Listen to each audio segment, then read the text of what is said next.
കാപ്പിയൊക്കെ കുടിക്കുന്ന രാവിലെ കാപ്പി കിട്ടുന്നില്ലല്ലോ. നിനക്ക് ഇട്ട് കുടിച്ചൂടെ ഞാൻ? Hello, welcome to the show. Thank you so much. ഇരിക്കൂ. Hi. പരിചയപ്പെടുത്തൂ, ഇത് ആരാണ്? ഇത് ഒറ്റ വാക്കിൽ പറഞ്ഞാൽ എന്റെ ട്വിന്നാണ്. അങ്ങനെ പറയുന്നതായിരിക്കും കറക്റ്റ്. അതെ. ഇത് ഞാൻ സമ്മതിക്കൂല, ഇത് കള്ളക്കളിയാണ്. കള്ളക്കളിയാണ്. ഷിബിലയും സിബിനും. ഇതൊക്കെ എവിടെ നമ്മളെ അപമാനിച്ചില്ലല്ലോ. ഞാൻ വിചാരിച്ചാ നീ എന്താ എവിടെ പറഞ്ഞ അപമാനിക്കുന്നു. ആദ്യമേ ഇവര് പറഞ്ഞിട്ടുണ്ടായിരുന്നു ഇത് അഭിനയിക്കണം, സർപ്രൈസ് ഒക്കെ വരും. നിനക്ക് സർപ്രൈസ് ആയിട്ട് തോന്നിയില്ലേ? ഞാൻ ലിപ്സ്റ്റിക് ആക്കി നിന്റെ മുഖത്ത്. എനിക്ക് തോന്നി നീ ഇപ്പുറത്തും കൂടെ ആക്കിയിട്ട് അത് ബ്ലഷ് ആക്കണം. എന്താണ് നിങ്ങൾ പറയൂ, നിങ്ങളുടെ ഫ്രണ്ട്ഷിപ്പ് എവിടെ തുടങ്ങി? ഫ്രണ്ട്ഷിപ്പ് അല്ല, ഇത് ഫാമിലിയാണ്. എനിക്ക് അത്രേ പറയാനുള്ളൂ. ഇത് എന്റെ ഫാമിലി. ഇത് ഫാമിലി. ഇവര് ഫാമിലിയാണ്. എവിടെ നിന്ന് എങ്ങനെ കിട്ടിയതാണ് ഈ ഫാമിലി മെമ്പേഴ്സിനെ? നല്ല ചോദ്യം. ഇത് കിട്ടിയത് ആദ്യം പറയാം. ഇത് more than 10 years. Oh yes. അങ്ങനെ വർഷത്തെ പരിചയം സഹിക്കോ? 10 വർഷം. അല്ല, ഇപ്പൊ ഈ അടുത്ത കുറച്ച് വർഷമായിട്ടാണ് കുറച്ച് അധികം സഹിക്കണത്. ഇവനെ എങ്ങനെ കിട്ടിയെന്ന് പറഞ്ഞാൽ കോമഡിയാണ്. ആക്ച്വലി എന്റെ സ്കൂൾ ഫ്രണ്ട് ആണ് ഇവന്റെ എക്സ് വൈഫ്. ശരിക്കും അങ്ങനെയാണ് ഞങ്ങൾ പരിചയം. പക്ഷെ പിന്നെ ഞങ്ങൾ കണക്ട് ആവുന്നതെന്ന് പറഞ്ഞാല് സജ്ന ചേച്ചിയുടെ ഡാൻസ് ടീമില് ചേച്ചിയുടെ കൂടെ സ്ഥിരമായിട്ട് ഷോ ഞാൻ ചെയ്യുമായിരുന്നു ആ സമയത്ത്. അപ്പൊ ആ സമയത്ത് he was the one who was managing the whole team. അങ്ങനെ ഞങ്ങള് ക്ലോസ് ആയി. പിന്നെ ഈ പറഞ്ഞ പോലെ അല്ലാതെയും അതിനു മുമ്പും ഈ പറഞ്ഞ ആ ഒരു സ്കൂൾ ടൈം തൊട്ടേ ഞങ്ങൾക്ക് പരിചയമുണ്ട്. പക്ഷെ ഇത്രയും ഒരു ബോണ്ടിങ് വരുന്നത് ഐ തിങ്ക് സ്റ്റാർട്ട് മ്യൂസിക് വന്ന് തുടങ്ങിയതിന് ശേഷമാണ്. സ്റ്റാർട്ട് മ്യൂസിക്കിൽ അവൻ DJ ആയിട്ട് വന്നതിന് ശേഷം തൊട്ടുള്ള ഒരു ബന്ധമാണ്. ദൃഢബന്ധം. ഞാൻ നോക്കിയപ്പം എന്റെ മെയിൽ വേർഷൻ. അല്ല, ഞാൻ ഇവളോട് എന്തെങ്കിലും സ്റ്റോറി പറയുമ്പോ ഇവള് ഇത് എനിക്ക് സംഭവിച്ചാണല്ലോ കുറച്ചാണ്. അതല്ല, ഇവൾ എന്റെ അടുത്ത് വന്ന് കഥ പറയുമ്പോഴേ കറക്റ്റാ ഇതിങ്ങനെയാ. പിന്നെ ഞാൻ ഇവളെ ഉപദേശിക്കുമല്ലോ, എടി ഇങ്ങനെ ചെയ്ത് ശരിയായില്ലെന്ന് പറയുമ്പോൾ ആരാ ഉപദേശിക്കുന്നത്, നീ ഇതല്ലേ ഇതിനു മുന്നേ ചെയ്ത്. നിങ്ങളിപ്പോ ട്രിവാൻഡ്രം തന്നെയാണ് ഇവര്? ഷിബിനെ കിട്ടിയെന്ന് പറഞ്ഞാല് ഇതൊരു ബിഗ് ബോസ് ബന്ധമാണ്. ഷിബിനെ എനിക്ക് ആക്ച്വലി കിട്ടുന്നത് വിജിത് നായർ വഴിയാണ്. Vijith Nair is her husband, വിജിത്തേട്ടനായിരുന്നു എന്റെ സീസണിലേക്ക് ബിഗ് ബോസിന്റെ ടാസ്ക് ഹെഡ് ആയിരുന്നു ആ സമയത്ത്. ടാസ്ക് ഹെഡ് ആയിരുന്നു. സോ അങ്ങനെ ഞങ്ങൾ ക്ലോസ് ആയത്. ഞാൻ ശരിക്കും വിജിത്തേട്ടനും ഞാൻ ഫസ്റ്റ് ക്ലോസ് ആവുന്ന ഇവരുടെ മോനുമായിട്ടാണ്. ഇവര് തമ്മിൽ എനിക്ക് ഒരു ബന്ധമില്ല. Veeru was my fan. Veeru എന്റെ ഫാൻ ആയിരുന്നു ബിഗ് ബോസ് സീസൺ 2 സമയത്ത്. അപ്പൊ എന്താന്ന് വെച്ചാൽ ഞങ്ങൾക്ക് എല്ലാവർക്കും ഒരു കപ്പ് ഉണ്ട് വീട്ടില് കോഫി കുടിക്കാൻ വേണ്ടിയിട്ട്. എല്ലാ ഹൗസ് മെമ്പേഴ്സിനും ഓരോ കപ്പ് ഉണ്ട്. അപ്പൊ പോകുന്ന സമയത്ത് നമുക്ക് ആകപ്പാടെ ആ വീട്ടിൽ നിന്ന് തന്നു വിടുന്ന ഒരു സാധനം ഈ ഒരു കപ്പും വെള്ളം കുടിക്കാൻ തന്ന ബോട്ടിലുമാണ്. ഞാൻ എവിടൊക്കെ നോക്കിയിട്ട് എന്റെ കപ്പ് കാണുന്നില്ല. എന്റെ കപ്പില് ഒരിടത്ത് കാണുന്നില്ല, ബോട്ടിൽ മാത്രം കിട്ടി. അവസാനം തപ്പി വന്നപ്പം വിജിത് നായർ കൺഫെസ് ചെയ്തു, അത് തന്റെ കപ്പ് എന്റെ വീട്ടിലുണ്ട്, തന്റെ ഫാൻ ഒരാളുണ്ട്, വേണം എന്ന് പറഞ്ഞിട്ട് എടുത്തോണ്ട് പോയതാണ്. അങ്ങനെയാണ് വീരു എന്റെ ലൈഫിലേക്ക് വരണത്.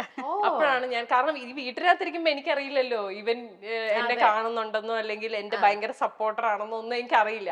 അങ്ങനെ പുറത്തിറങ്ങിയതിന് ശേഷമാണ് വീരുവുമായിട്ട് കണക്ട് ചെയ്യുന്നതും വീരുവിന്റെ അടുത്ത് ഫോണിൽ സംസാരിക്കുക, വീരുവിന്റെ വീഡിയോസ് എനിക്ക് അയച്ചു തരിക, ഇതൊക്കെ തന്നെയായിരുന്നു ഇവരുടെ പരിപാടി. ഫുള്ള് നായർ. അങ്ങനെയാണ് ഞങ്ങള് ഫാമിലി വൈസ് ക്ലോസ് ആയത്. പിന്നെ ക്ലോസ് ആയെന്ന് പറഞ്ഞാൽ മറ്റേ ഫെവിക്വിക്ക് ഇട്ട് ഒട്ടിച്ചതുപോലെ ആയിപ്പോയി. ലിറ്ററലി ഞാൻ ഇവരുടെ അടുത്ത് അത്രയും കണക്ഷൻ ആയതുകൊണ്ട് ഞങ്ങള് ഒരേ അപ്പാർട്ട്മെന്റിൽ ഫ്ലാറ്റ് എടുത്തു. ഇപ്പൊ മുകളിലത്തെ ഫ്ലോറിൽ ഇവര്, അതിന്റെ തൊട്ട് താഴത്തെ ഫ്ലോറിൽ ഞാൻ. അങ്ങനെ അവരെ ട്രിവാൻഡ്രത്ത് നിന്ന് അവരെ യെസ്, അത് വേണമെങ്കിൽ പറയാം. എന്നുവെച്ചാൽ നോക്കുമ്പോ എനിക്ക് എന്റെ വേൾഡ് എന്ന് പറയുന്നത് അതിന്റെ ഒരു വലിയ പോർഷൻ ഇവിടെ കൊച്ചി കിടക്കുക. ഞാൻ നോക്കുമ്പോ ഓക്കെ.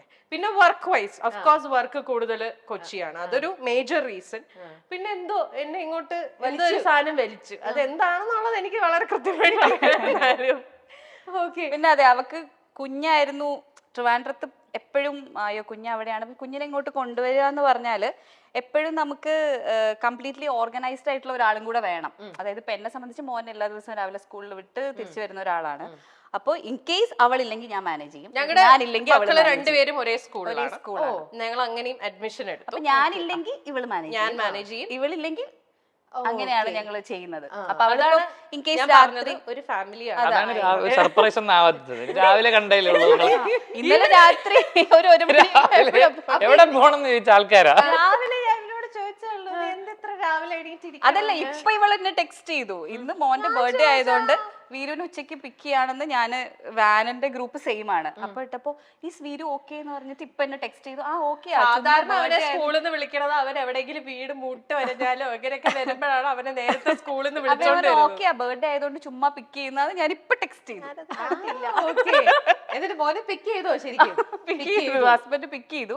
അപ്പൊ ഞാൻ ജസ്റ്റ് അത് വാനിന് ഇൻഫോം ചെയ്തു, അതിന് അവര് പിക്ക് ചെയ്യണ്ട, ഓൾറെഡി പിക്ക് ചെയ്തത്. അപ്പൊ ഇവിടെ ഓക്കെ അല്ലേ വീരു എന്ന് ചോദിച്ചിട്ട് ഇപ്പൊ ടെക്സ്റ്റ് ചെയ്തു. പക്ഷെ ഇന്നിപ്പോ എവിടെയെങ്കിലും ഡെയിലി ഇങ്ങനെ പോകുന്നു എന്തെങ്കിലും ആര്യയുടെ അടുത്ത് പറഞ്ഞിരുന്നോ? ഇല്ല, ഇവൾ ഇന്നലെ പറഞ്ഞു that she has an interview. ഞാൻ പറഞ്ഞിട്ടുണ്ട്. ബിക്കോസ് ഞങ്ങൾക്ക് ഇന്ന് ഈവനിങ് വീട്ടില് ഫംഗ്ഷൻ ഉണ്ട്, ഗെറ്റ് ടുഗെദർ ഉണ്ട്, മോന്റെ ബർത്ത്ഡേ സെലിബ്രേഷൻ ഉണ്ട്. അപ്പൊ ഞാൻ അതുകൊണ്ട് 2 ദിവസമായിട്ട് പറയുന്നുണ്ട് ഞാൻ രാവിലെ ഉണ്ടാവില്ല, ഇന്റർവ്യൂ ഉണ്ട്, അതിന് പോയിട്ട് വരും. ഇതൊക്കെയാണ് ഞങ്ങളെല്ലാം ഡെയിലി പ്ലാനും കാര്യങ്ങളൊക്കെ ആണല്ലോ. അപ്പൊ എല്ലാം എല്ലാവർക്കും എല്ലാ കാര്യങ്ങളും അങ്ങോട്ടും ഇങ്ങോട്ടും അപ്ഡേറ്റഡ് ആണ്. ഇത് മാത്രം ഞാൻ അറിഞ്ഞു. ഓക്കെ. അപ്പൊ ഈ ആര്യ എന്ന് പറയുന്ന വീരു ത്രൂ ആണ് ആര്യനെ നിങ്ങൾ കൂടുതലായിട്ടും അടുക്കുന്നതും പരിചയപ്പെടുന്നതും. അപ്പൊ ആര്യയിലെ എന്തൊരു ക്വാളിറ്റി ആയിരിക്കും ഏറ്റവും കൂടുതൽ ഇവള് എന്ത് നല്ല കുട്ടിയാ, അല്ലെങ്കിൽ നമുക്ക് നല്ല നമ്മുടെ അല്ലെങ്കിൽ ഷിബിലയുടെ കൂടെ നിർത്താൻ പറ്റുന്ന നമുക്ക് അതുപോലെയുള്ള ആൾക്കാരെയാണല്ലോ ഇപ്പോഴും നമ്മൾ ഫാമിലിയിലേക്ക് ഇൻവൈറ്റ് ചെയ്യുക. അങ്ങനെ എന്തായിരിക്കും ആര്യയില്? അങ്ങനെ ഒരു കാര്യം, ഷീ ഈസ് ബ്രൂട്ടലി ഓണസ്റ്റ്. ഭയങ്കര ഹോണസ്റ്റ് ആണ്. ലൈക്ക് എന്തെങ്കിലും ഇതുണ്ട്, ഒരാളെ വിഷമിപ്പിക്കാനൊക്കെ ബുദ്ധിമുട്ടുണ്ട്, ബട്ട് സ്റ്റിൽ അൾട്ടിമേറ്റ്ലി അവള് പറയാനുള്ള കാര്യം നമ്മുടെ സോഫ്റ്റ് ആയിട്ടാണെങ്കിലും പറയും. അതൊരു കാര്യം. രണ്ടാമത് അവള് ഒരു റിലേഷൻസും വിട്ട് കളയില്ല, ആഡ് ഓൺസേ ഉള്ളൂ അവള്. ലൈക്ക് ഇപ്പൊ ഫ്രണ്ട്സ് ആണെങ്കിലും ഐ തിങ്ക് ഒരു ഇപ്പൊ പറഞ്ഞില്ല ഇത് 10 years മുന്നേ ഉള്ള അതേപോലെ ഒരു 15 years മുന്നേ ഉള്ളതാണെങ്കിലും ആ ബന്ധങ്ങൾ ഇങ്ങനെ വേറൊരാൾ ആഡ് ചെയ്യും എന്നല്ലാണ്ട് അതിന് ആൾക്കാർ കൊഴിഞ്ഞു പോകില്ല. അതൊരു ഭയങ്കര ക്വാളിറ്റിയാണ്. ഇപ്പോഴത്തെ ഒരു ലൈഫിലൊക്കെ അങ്ങനത്തെ ഒരു ക്വാളിറ്റി ഉള്ള ആൾക്കാർ എന്ന് പറഞ്ഞാൽ ഞങ്ങൾ ഡിസ്കസ് ചെയ്തതിനെ കുറിച്ച് പുകഴ്ത്തി പറയുന്നത് സന്തോഷിക്കണ്ട. ഭയങ്കര ഫണ്ണാണ്. ഷീസ് വെരി ലൈക്ക് ഭയങ്കര ഫൺ ടു ബി ആയിട്ടുള്ള ഒരാളാണ്. അതുപോലെ എന്തെങ്കിലും ഇഷ്ടപ്പെടാത്ത എന്തെങ്കിലും കാര്യം ഉണ്ടായിട്ടുണ്ടോ? അല്ലെങ്കിൽ ആരോടും കൊള്ളില്ല? അല്ല, ഈ ബ്രൂട്ടലി ഹോണസ്റ്റ് എന്നുള്ളത് ചിലപ്പോൾ അവർക്ക് പണി വരാറുണ്ട്. She's very sensitive. അതായത് ബ്രൂട്ടലി ഹോണസ്റ്റ് ആയിട്ടുള്ള ആൾക്കാർ അതിന്റെ കോൺസിക്വൻസസ് വരുന്ന പ്രശ്നങ്ങൾ ചിലപ്പം ഫേസ് ചെയ്യണം.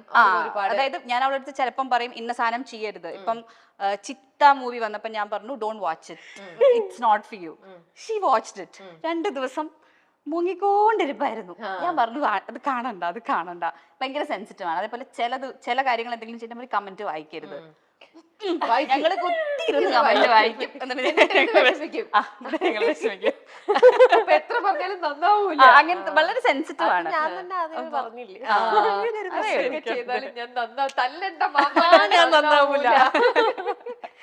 അതുപോലെ പറയൂ, വേറെ എന്തൊക്കെയാണ് ആര്യയിൽ നിന്ന്? അല്ല, ഇവനെ ഇവളെ പറ്റി എന്തെങ്കിലും നെഗറ്റീവ് പറഞ്ഞാൽ അത് ഇവന്റെയും കൂടെ.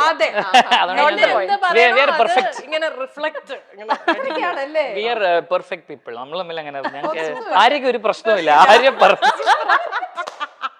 ഒബ്വിയസ്ലി അങ്ങനെയല്ലേ പറയാം. ഞങ്ങൾ രണ്ടുപേരും സിമിലർ ആണ് പല കാര്യങ്ങളിലും. സോ എനിക്ക് ഞാൻ പറഞ്ഞ പോലെ തന്നെ എന്തെങ്കിലും ആര്യയെ പറ്റി അത് ചെയ്യുന്നത് ശരിയല്ലെന്ന് പറഞ്ഞാൽ ഞാനും അങ്ങനെയാണ്. She will do the same thing to me. So അതുകൊണ്ട് എനിക്ക് പറയാൻ പറ്റില്ല. ഇപ്പൊ പറഞ്ഞ പോലെ തന്നെ ആര്യ ആൾക്കാരെ ഹേർട്ട് ചെയ്യാൻ ഭയങ്കര ബുദ്ധിമുട്ടുള്ള ആളാണ്. So she will get hurt herself. End of the day ഒരാളെ ഹേർട്ട് ചെയ്യണ്ട എന്ന് വിചാരിച്ചിട്ട് ഇവൾ ഇങ്ങനെ ഹേർട്ട് ആയിക്കൊണ്ടിരിക്കും. അങ്ങനത്തെ റിലേഷൻഷിപ്പിലേക്കും 150% നമ്മൾ പറയും അത് വേണ്ട നീ പറയാനുള്ള പറഞ്ഞ് ലൈക്ക് യു ജസ്റ്റ് ഇല്ല, അത് ഹേർട്ട് ആവും.